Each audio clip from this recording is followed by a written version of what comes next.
বন্ধুরা, my loving television নতুন একটা ভিডিও নিয়ে চলে এসেছি। আর গুড মর্নিং।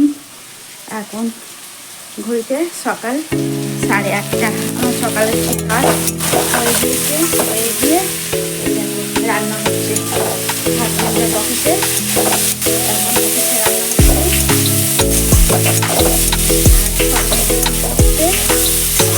গরমে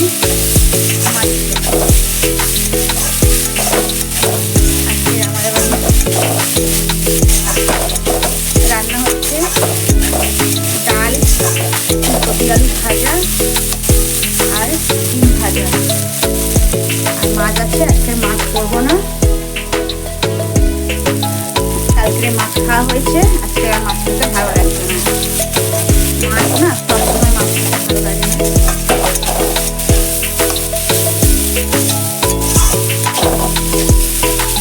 হাজবেন্ড 9:30 সময় অফিসে যাবে, এখন 8:30 আমার হয়ে এসছে।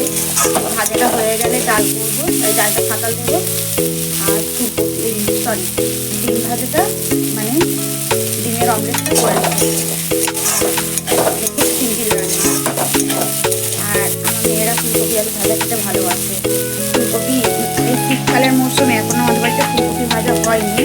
ফুলকপির অনেক রকম রেসিপি হয়েছে, কিন্তু ফুলকপি আলু ভাজাটা এখনো হয়নি।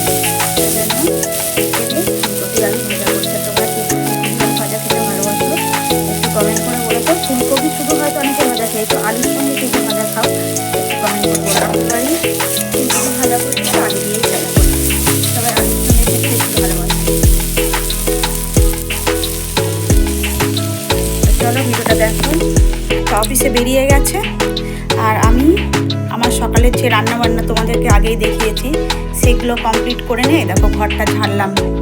ঘরটা প্রচুর ঝুল পড়েছে, আর আমাদের তো রাস্তার উপরে বাড়ি, তো রাস্তা দিয়ে প্রচুর গাড়ি ঘোড়া যায়, যেহেতু প্রত্যেক দিন না ঝাড়লে মানে দেখতে হবে না, পুরো ঘরে ঝুল ভর্তি হয়ে যাবে। আর এই যে ঘরটা ঝাড়লাম, ঝেড়ে এই যে এখনও ঝাড় দিইনি, এই ঝাড় দিচ্ছি, এই দেখো। আর এদিকে দেখো এই বারান্দাটাও ঝাড়বো, কি অবস্থা দেখো। এইগুলো সব পরিষ্কার করব। চলো তোমাদেরকে, আর এই দেখো এইগুলো সব কাচাকুচি করব।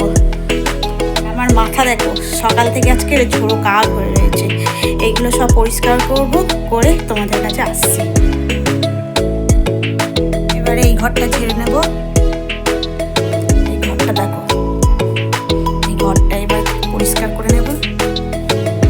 ঘরটা এবার পরিষ্কার করে নেব, নিয়ে পুরো বাড়ি ঘর গুছিয়ে কমপ্লিট করে পুরো পরিষ্কার করে তারপর তোমাদের কাছে আসছি। চলো ভিডিওটা দেখতে থাকো। দেখো তো ঘরটা গুছিয়ে নিয়েছি, কেমন লাগছে। এই দেখো এইগুলো সব গুছিয়ে নিয়েছি, এখন এই যে সব মেজে মেজে রেখে দিয়েছি, এইবার সব গোছাবো। আর এই দেখো জামা কাপড়গুলো শুকিয়ে গেছে, তুলে এনে এই টেবিলে রেখে দিয়েছি। আর এই ঘরটাও ঝেড়ে নিয়েছি।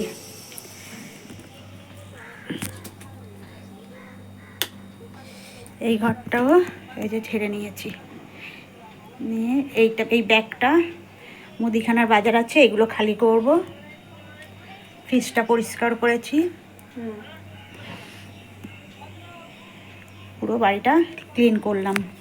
দেখো বন্ধুরা, এই যে ঘর গোছানোর পরে ঘরের এই যে ফাইনাল লুক, কেমন লাগছে তোমরা একটু কমেন্ট করে বলো তো। আর এই দেখো রান্নাঘরটাও গুছিয়ে নিয়েছি, কেমন লাগছে তোমরা একটু। আর এইগুলো এই যে কোটোকাটিগুলো মেজে এখানটা উপর করে দিয়েছি, কারণ যেহেতু আজকে সন্ধে হয়ে গেছে, সন্ধে বলতে 4:30 বেজে গেছে। আর শীতকালের 4:30 মানে অনেকটাই সন্ধে, তো এইগুলো ফের কালকে রোদ্রে দেবো। আর এই দেখো এইগুলো সব পরিষ্কার করে নিয়েছি, আর এই ঘরটাও পরিষ্কার করে নিয়েছি। বন্ধুরা এই দেখো ছোট মেয়ের মাথার কতটা চুল কেটে দেওয়া হয়েছে, দেখছো তোমরা কতটা চুল কেটে দেওয়া হয়েছে। ছোট মেয়ের চুলটা অনেকটাই লম্বা হয়ে গিয়েছিল। এই দেখো বন্ধুরা, ছোট মেয়ে কান্না করছে, কারণ এই যে এত বড় যে চুলটা কেটে দেওয়া হয়েছে ওই জন্য কান্না করছে। ওর চুল খুব ঘন ঘন বেড়ে যায়, অনেকটা লং চুল, ও সামলাতে পারছিল না। স্কুলে যাওয়ার সময় আমরা নিজেরাও যে বেঁধে দেবো তাড়াহুড়ো করে, মানে স্কুলে যাওয়ার সময় আমার রান্না থাকে, মেয়ের স্কুল থাকে, মানে এতটাই লম্বা চুল যে বাঁধতে খুব অসুবিধা হতো, ওই জন্য একটু কেটে দেওয়া হলো। এতটা চুল কেন কেটে দিলে, ওর অনেকটা শখের চুল, তো আমি বললাম যে চুল আবার বেড়ে যাবে। তো চলো ভিডিওটা এই পর্যন্ত, যদি ভালো লাগে লাইক কমেন্ট শেয়ার, আমার চ্যানেলটাকে সাবস্ক্রাইব করে দিও। দেখা হচ্ছে নতুন একটা ব্লগে। টাটা বন্ধুরা।